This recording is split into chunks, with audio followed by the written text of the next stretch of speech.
آج کا ہمارا موضوع ہے فلسطین اور اسرائیل تنازع۔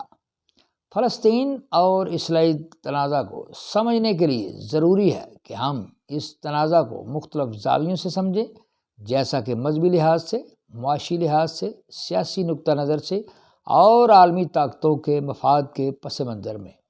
فلسطین کو کون سے اسلامی اور غیر اسلامی ممالک مدد کرتے ہیں اور کیوں مدد کرتے ہیں؟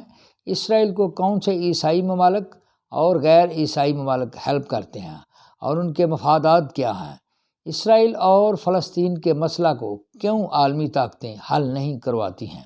اس کی تفصیل کچھ یوں ہے۔ حضرت ابراہیم علیہ السلام کے دو بیٹے تھے، حضرت اسحاق علیہ السلام اور حضرت اسماعیل علیہ السلام۔ حضرت اسحاق علیہ السلام کے بیٹے کا نام حضرت یعقوب علیہ السلام تھا۔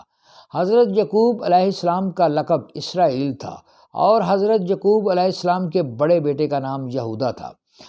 حضرت یعقوب علیہ السلام کی نسبت سے یہودی قوم اب بنی اسرائیل کہلاتی ہے اور حضرت یہودا کی نسبت سے انہیں یہودی کہا جاتا ہے۔ یہودی بائی برتھ ہوتا ہے، یعنی یہ مذہب آسان الفاظ میں نسل پرست مذہب ہے۔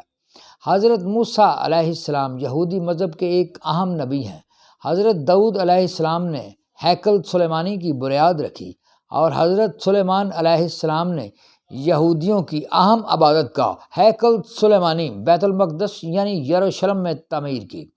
حضرت موسیٰ علیہ السلام نے رامیس یعنی فرعون مصر سے جب یہودیوں کو آزاد کروایا تو وہ بھی بیت المقدس یعنی سرزمین فلسطین میں پہنچے اور وہیں رہائش اختیار کی۔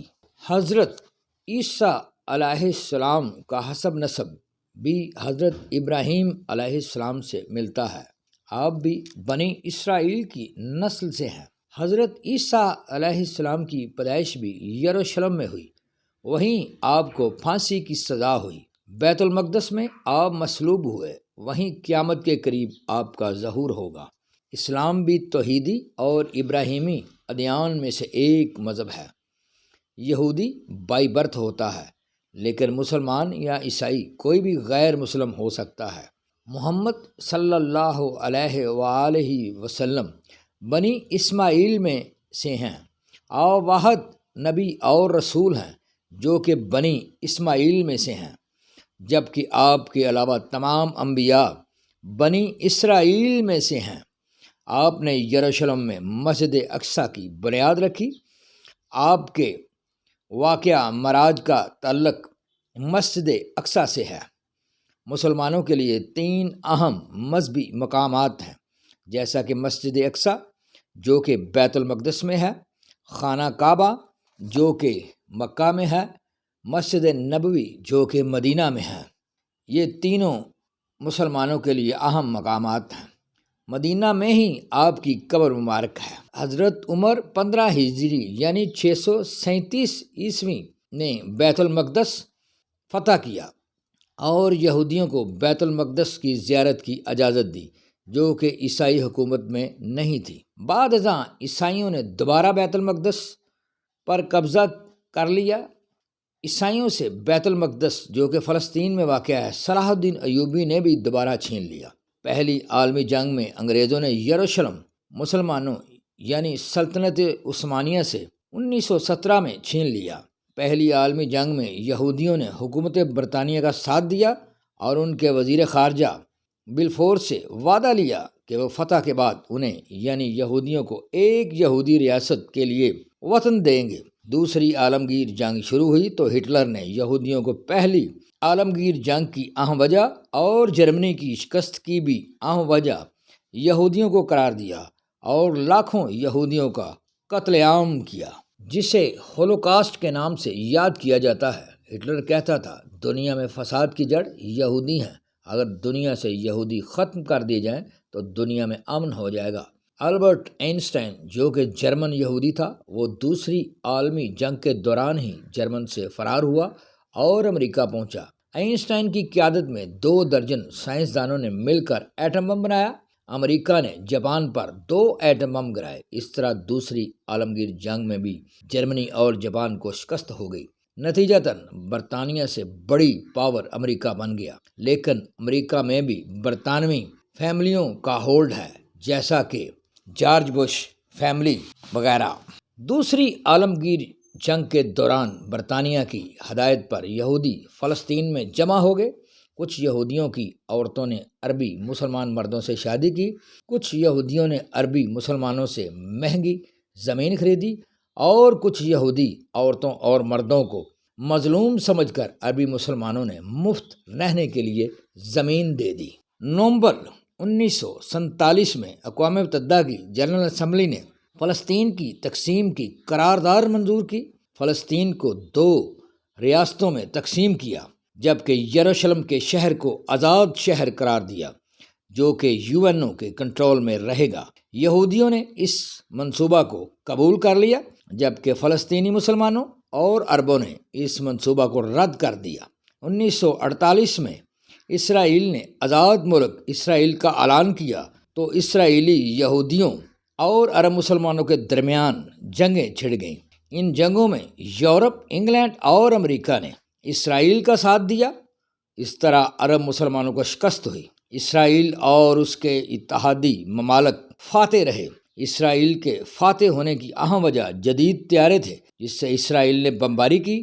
اب طیاروں کو تباہ کرنے کے لیے جدید میزائل تیار ہو چکے ہیں، اور جن میں ایران کا بہت بڑا ہاتھ ہے۔ 26 مارچ 1979 کو حکومت مصر کے صدر انور سادات اور اسرائیل حکومت کے دوران کیمپ ڈیوڈ امن معاہدہ ہو گیا۔ اردن اور اسرائیل کے درمیان بھی امن معاہدہ ہے۔ یہ دونوں ممالک فلسطین اور اسرائیل تنازع میں عرب مسلمانوں کا ساتھ نہیں دیتے ہیں۔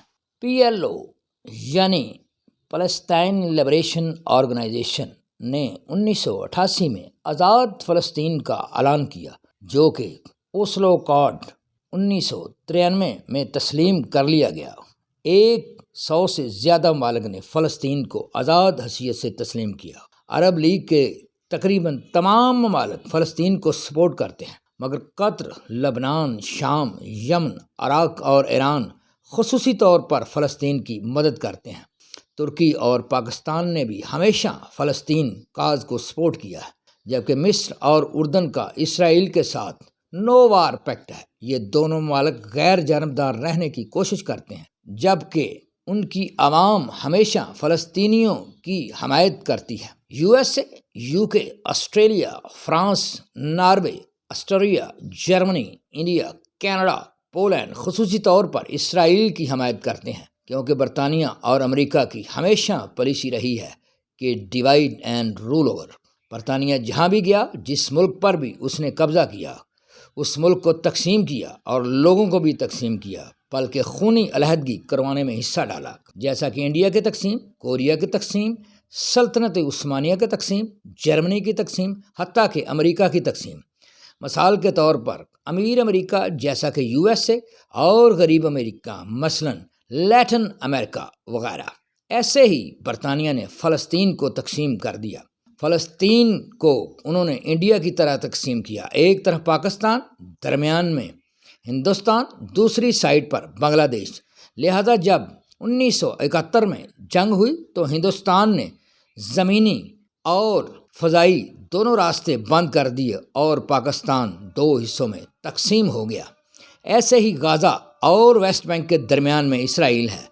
مشرق وسطیٰ کے نقشے میں اسرائیل کا نقشہ ایسے ہے جیسے کہ مڈل ایسٹ کے درمیان میں خنجر رکھا ہو۔ حزب اللہ ایک لبنانی شیعہ مسلم سیاسی پارٹی اور ملٹری گروپ ہے، جو کہ 1992 میں وجود میں آیا، جس کے سیکرٹری جنرل حسن نصر اللہ ہیں۔ حزب اللہ کو لبنان، شام، ایران اور خاص طور پر شیعہ مسلم کی حمایت حاصل ہے۔ جب PLO اور الفتح کی فلسطین میں ساکھ میں کمی ہوئی تو حزب اللہ اور حماس وجود میں آئیں۔ حزب اللہ اور اسرائیل کے درمیان مختلف اوقات میں مختلف جھڑپیں ہوئیں، جس میں حزب اللہ نے اسرائیل کو ٹف ٹائم دیا ہے۔ حزب اللہ کے پاس حماس سے زیادہ اسلحہ موجود ہے۔ اب بھی جو جنگ حماس اور اسرائیل میں ہو رہی ہے، اس میں حزب اللہ حماس کی حمایت کر رہا ہے۔ حزب اللہ اور اسرائیل میں جھڑپیں ہو رہی ہیں۔ حماس سنی مسلم سیاسی پارٹی اور ملٹری گروپ ہے، جو کہ فلسطین میں ہے غازہ سٹی میں اس کا ہیڈ کوارٹر ہے۔ ویسٹ بینک میں بھی یہ پارٹی موجود ہے۔ 1987 میں یہ پارٹی بنی تھی۔ اسماعیل ہانیہ اس کا لیڈر ہے۔ اس کے ملٹری ونگ کا نام قاسم بریگیڈ ہے۔ اس کی آئیڈیالوجی میں فلسطین کی مکمل آزادی ہے۔ یہ تنظیم اینٹی زائنزم ہے۔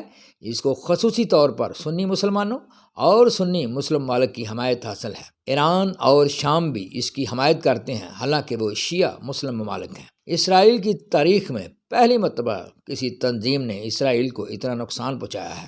اسرائیل پر حماس کے حملے کی وجوہات یہ ہیں کہ اسرائیلی لوگوں نے مسجد اقصی کی توہین کرنے کی کوشش کی ہے اور کچھ غازہ اسٹرپ کے لوگوں کے ساتھ زیادتی کی ہے۔ علاوہ ازیں عرب ممالک اور غیر عرب اسلامی ممالک کے ساتھ اسرائیل کے تعلقات بہتر ہونے کی امید تھی۔ اگر ایسا ہو جاتا تو پھر فلسطینی تنہا رہ جاتے۔ اب مسلم ممالک کے اندر سے شہریوں نے فلسطینی مسلمانوں کے حق میں جلوس نکالنے شروع کر دیے ہیں کہ اسرائیل نامنظور۔ اس وقت فلسطین کا تقریباً 85% حصہ اسرائیل کے قبضہ میں آ چکا ہے۔ غزہ پٹی اور ویسٹ بینک کی محدود زمین بچی ہے۔ یورپی ممالک اور امریکہ سمجھتے ہیں اگر اسرائیل اور عرب ممالک میں صلح ہو جائے تو یہ عرب ممالک اور غیر عرب مسلم ممالک اور اسرائیل بہت زیادہ ترقی کر جائیں گے۔ ان کے درمیان لڑائی ہوتی رہے تو ٹھیک ہے، اسلحہ بکتا رہے، لوگ مرتے رہیں اور امن کے لیے برطانیہ اور امریکہ کو آواز دیتے رہیں۔ دوسری طرف اسرائیل کی دوسری اور تیسری نسل جوان ہو چکی ہے جو کہ لڑنا نہیں چاہتی ہے۔ پہلی اسرائیلی نسل نے تو سروائیول کی جنگ لڑی اور ایک ملک بنا لیا۔ اب نوجوان یہودی انجوائے کرنا چاہتے ہیں، جبکہ فلسطینی نوجوان اب بھی حالت جنگ میں ہیں۔ وہ ناانصافی کے خلاف آواز اٹھا رہے ہیں۔ امریکہ کی ڈبل گیم جاری ہے۔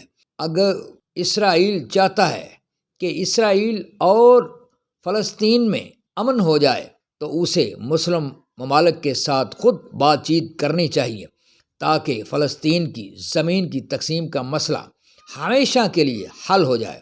اسرائیل جنگ جدید بمبار طیاروں کی وجہ سے جیت جاتا تھا، اب اس کا توڑ میزائل کی صورت میں حماس اور حزب اللہ کے پاس ہے۔ اسرائیل کو فلسطینی عوام پر ظلم بند کر دینا چاہیے اور ہوش کے ناخن لینا چاہیے۔ دانشور عیسائی اور یہودی امن چاہتے ہیں اور مسئلہ فلسطین کا پرامن حل چاہتے ہیں، جبکہ فنڈامنٹلسٹ جیوز امن کے راستے میں رکاوٹ ہیں۔ مسلمانوں اور عیسائیوں کے درمیان بہت سی صلیبی جنگیں لڑی گئیں۔ کبھی بیت المقدس پر عیسائیوں کا قبضہ ہو گیا تو کبھی مسلمانوں کا بیت المقدس پر قبضہ ہو گیا۔ آخر کار 1917 میں عیسائیوں کا بیت المقدس پر قبضہ ہو گیا۔ قبضہ کرنے کے بعد انہوں نے بیت المقدس یہودیوں کے حوالے کر دیا۔ کیوں کیا؟ یہ ایک بہت بڑا سیاسی راز ہے۔ اس برطانوی سیاست کو یہودیوں کو سمجھنا چاہیے اور ڈائریکٹ مسلمان ممالک کے ساتھ مل کر مسئلہ فلسطین حل کرنا چاہیے تاکہ مشرق وسطیٰ میں امن ہو جائے۔ دنیا کے تقریباً سب ممالک میں مہاجر آباد ہیں، مثلاً USA، آسٹریلیا، کینیڈا میں تقریباً 90% عوام مہاجر ہیں۔